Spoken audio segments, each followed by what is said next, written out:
অনেক আগেই দেশ ছেড়েছে ইংরেজরা, কিন্তু এখনও তাদের শাসন শোষণের নীরব সাক্ষী হয়ে দাঁড়িয়ে আছে কিশোরগঞ্জের হোসেনপুরের ঐতিহাসিক কিছু স্থাপনা। জেলার ব্রহ্মপুত্র নদের পূর্ব তীরে শিদলা ইউনিয়নের চৌদারটান শিদলা গ্রামের আমেনা মঞ্জিল এবং পিতলগঞ্জের নীলকুঠির গ্রামে থাকা নীলকুঠির ধ্বংসাবশেষ প্রাচীন স্থাপনা এখনও ইতিহাসের নীরব সাক্ষী হয়ে দাঁড়িয়ে আছে।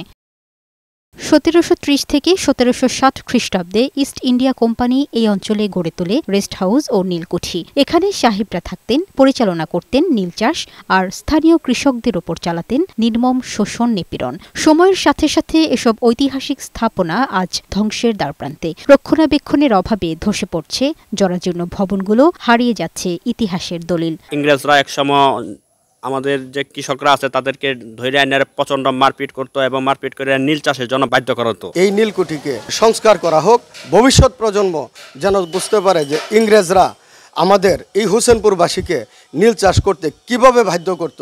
ইতিহাসবিদরা বলছেন, শুধু স্থাপনা নয়, এই নীলকুঠি ও সাহেব বাড়ি বাংলার কৃষক শ্রমজীবী মানুষের শোষণ, প্রতিরোধ ও আত্মত্যাগের এক অনন্য দলিল। এদেরই ধ্বংসাবশেষ আমাদের প্রত্নতত্ত্ব বিভাগের অধীনে এনে এগুলি সংরক্ষণ করা দরকার।